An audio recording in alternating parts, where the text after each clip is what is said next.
Hi, everyone. I'm Thérèse, and this is New York Girl Again, The After, the podcast for caregivers who have survived the hardest chapter of their lives and are now gathering both the courage and the strength to write the next one. I'm so grateful you're here today. I've been thinking that for the summer months, we might concentrate on getting out of our heads and into our bodies. I know in my head, detached from my body, was where I spent the majority of my caregiving years. And I suspect that may be true for many of you too. So this week, I'm beginning a new summer series called Movement is Healing. Over the next several weeks, we'll explore how different types of movement, from the gentle to the rigorous, help us come home to ourselves. And today, we are starting with the most joyful one, dance. I know, you probably expected me to start with walking, because I have touted its immense laid-back path back to health. And that is still true. And I'll return to walking in the next few weeks. But I chose to start with dance because it encompasses so many different mechanisms of healing. And there's been a great deal of research done around it. The way it can support mood, memory, emotional expression, coordination, confidence, social connection, and overall well-being. But for caregivers in the after, I think dance can carry a very particular kind of meaning. Because after years of using the body to care, carry, lift, drive, worry, work, and endure, dance reminds the body that it is also allowed to feel joy again. I started taking ballroom dance lessons, Latin and smooth dances, about 2 years after my dad died, the last leg in my 25-year caregiving journey. I don't think I understood it fully at the time, and I don't think I could have explained it this way then, but looking back, I think taking that first incredibly brave step into a professional ballroom dance studio was one of the ways I started doing more than coming back to myself. I was challenging myself to face long-standing fears and self-images that I had allowed myself to be swallowed up in during my caregiving years, which were pretty much my entire adult life. And the more I have researched dance, the more I understand that what I felt personally is also supported by science. Dance is not just exercise. It is physical movement, yes, but it is also music, rhythm, memory, coordination, emotion, balance, attention, creativity, and often connection with other people. That combination is what makes dance so powerful. A recent neuroscience review described dance as engaging broad brain networks involved in executive function, motor planning, sensory processing, emotion, and social cognition. In other words, when we dance, the brain is not just doing one thing. It is listening, predicting, remembering, adjusting, feeling, and connecting all at once. That is part of why dance feels different from many other forms of exercise. You are not only moving your body, you are interpreting music, you are remembering patterns, you are coordinating movement, you are responding emotionally, you are learning to connect and trust your instructor. You are making mistakes and accepting that it is okay to make those mistakes, a lot of them, but you keep going anyway. Dance invites the whole self into the room. One of the best supported psychological benefits of dance is its effect on mood. Research has repeatedly found that dance can help reduce symptoms of depression and improve emotional well-being. It has also been found that structured dance programs can improve psychological and cognitive health outcomes. Research has found preliminary evidence that dance may be especially helpful for emotional well-being, depression, motivation, aspects of memory and social cognition, and distress reduction. So when people say, "I feel better after I dance," that's not just fluff. There is research behind it. Dance can shift mood. It can help people feel more alive, more motivated, and more emotionally connected. And I think caregivers in the after really need that. Not because dance magically fixes grief, not because one song erases exhaustion, and not because life suddenly becomes easy, but because after years of holding everything together, the body may need a safe way to release what has been carrying for so long. Sometimes the mind can't think its way into joy. Sometimes the body has to move toward it first. Dance also helps the brain, and this is one of the most fascinating parts to me.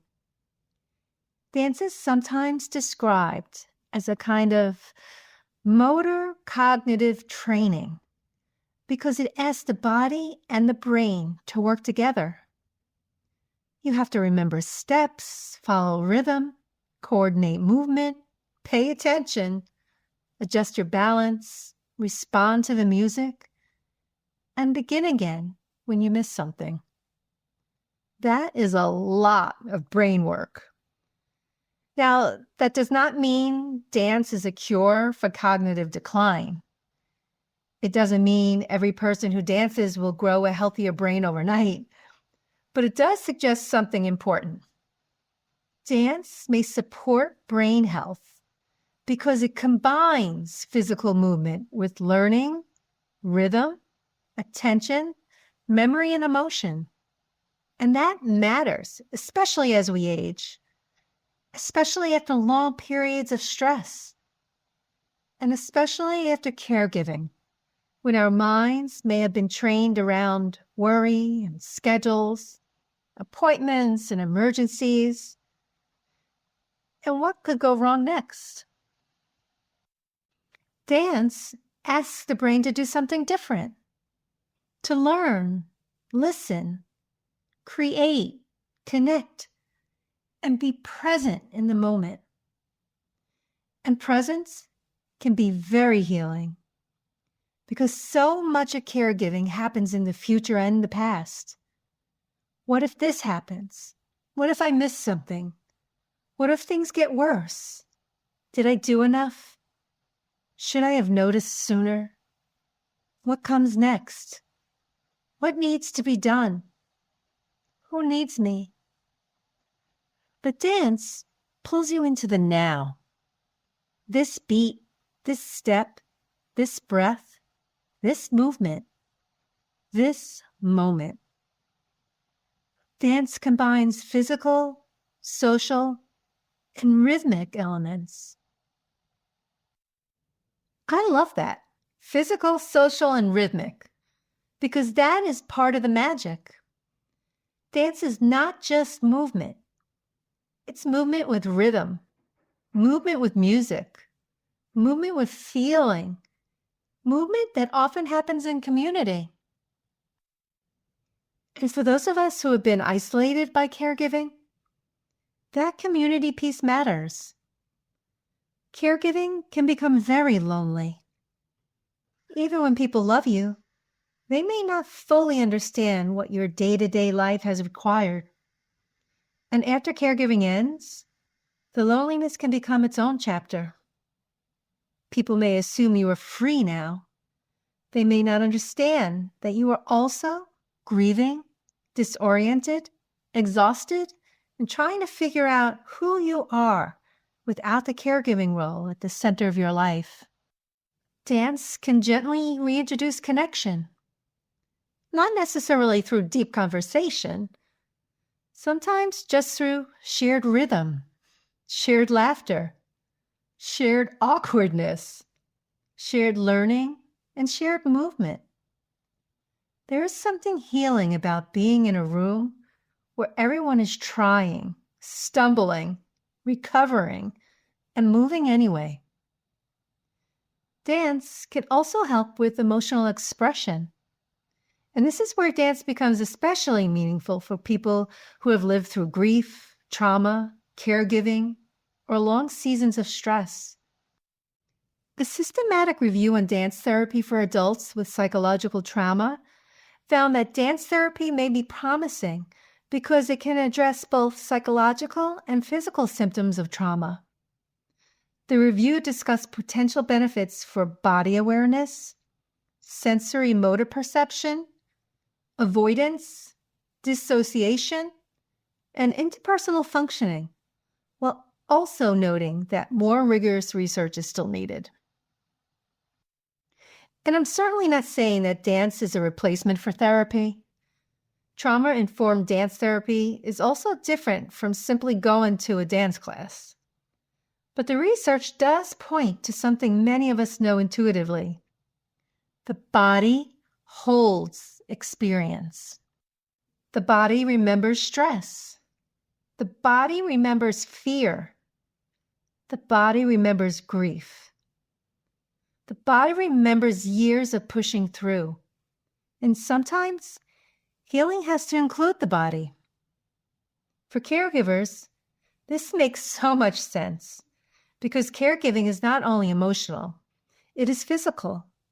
It lives in the shoulders, the back, the hips, the jaw, the stomach, the lack of sleep, the breathing, and a constant readiness.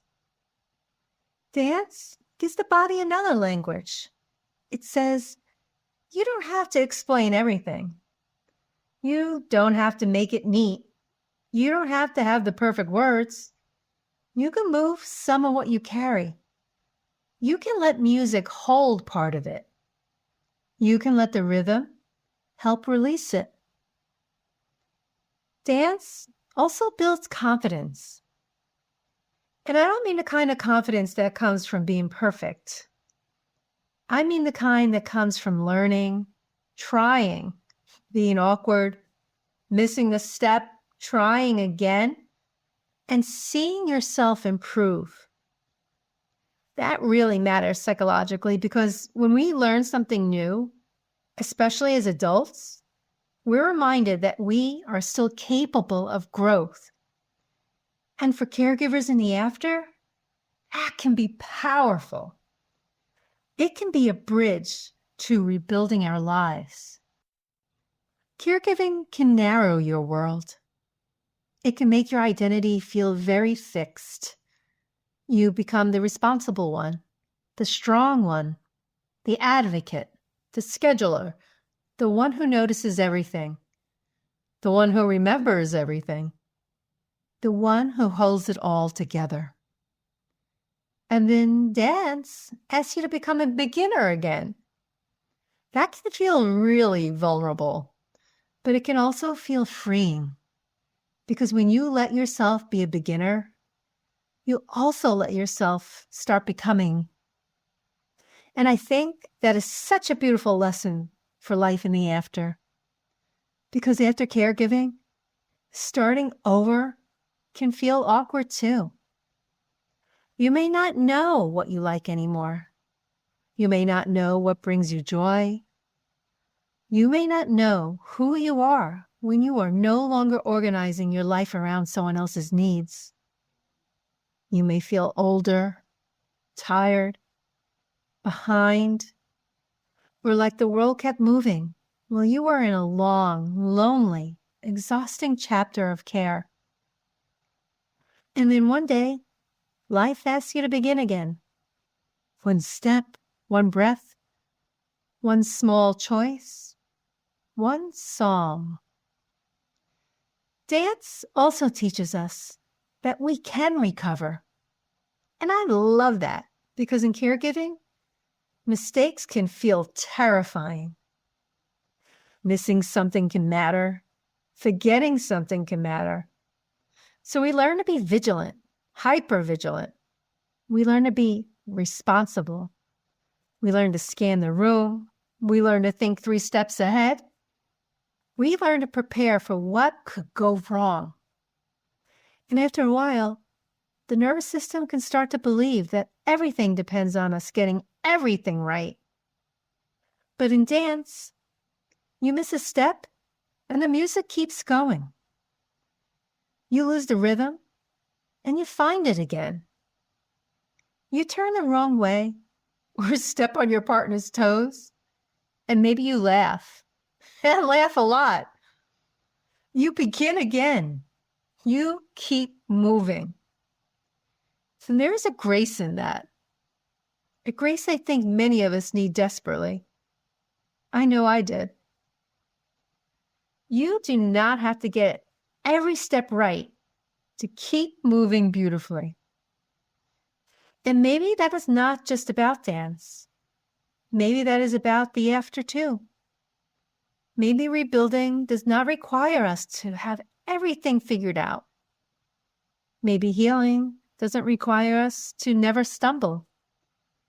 Maybe joy doesn't require us to be fully ready.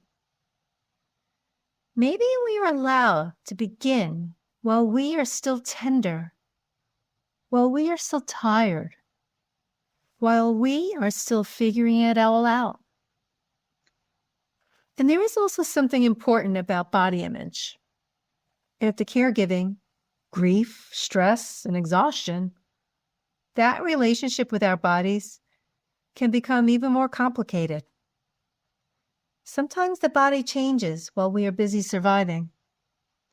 And then we look in the mirror and feel so ashamed, as if our bodies failed us, when really, they carried us. Dance offers a different question. What can my body feel? What can it express? What can it learn? What can it release?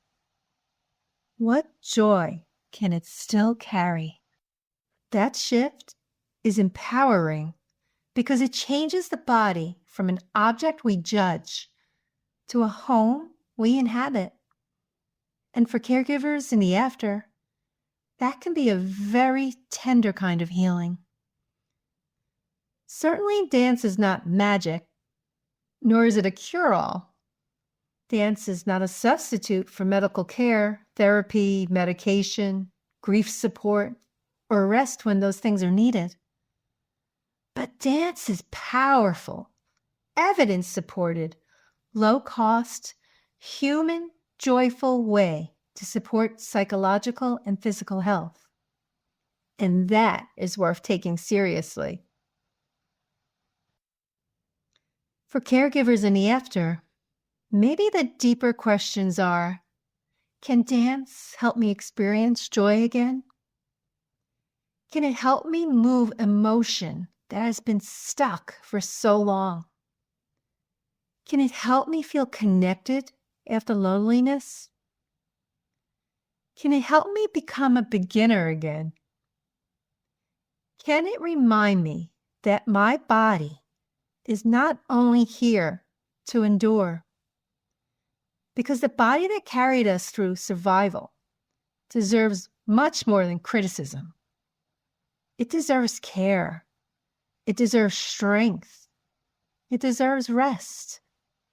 It deserves tenderness. And yes, it deserves joy. That is why I wanted to start this Movement is Healing series with dance. Because dance reminds us that healing does not always have to be serious. Sometimes healing is quiet. Sometimes it's tearful. Sometimes it is therapy and prayer and rest. But sometimes healing is music and laughter. Sometimes healing is a ridiculous step in the kitchen. Sometimes healing is moving when no one is watching. And sometimes healing is realizing that your body is not just something to manage. It is still a place where joy can live.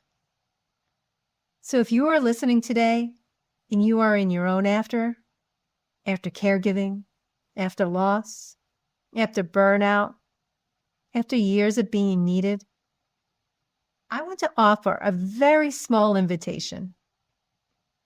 Put on one song this week, just one. Close the door if you need to.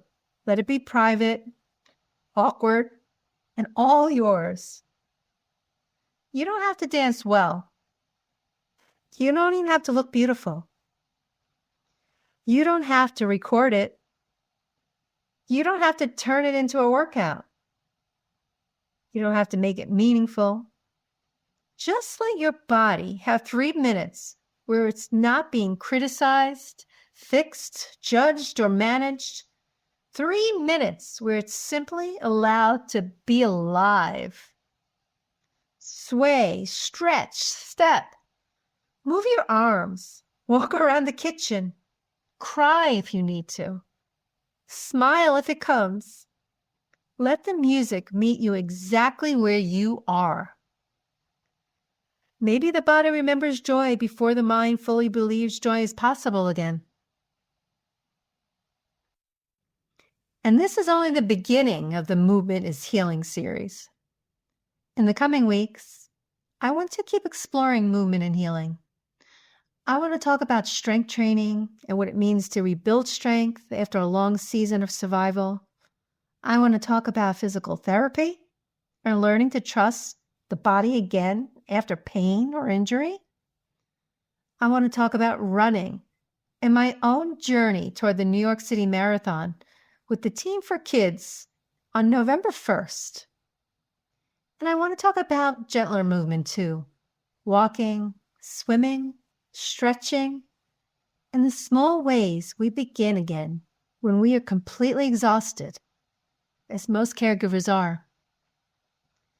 I also hope to be joined soon by Teresa Gratton of Flying Fabrics by Teresa, so we can continue this conversation about dance, confidence, expression, and the courage to be seen.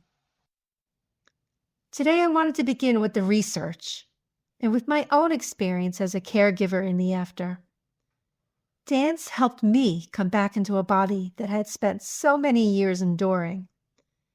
And maybe that is why it matters so much. Thank you for being here with me on New York Girl Again the After.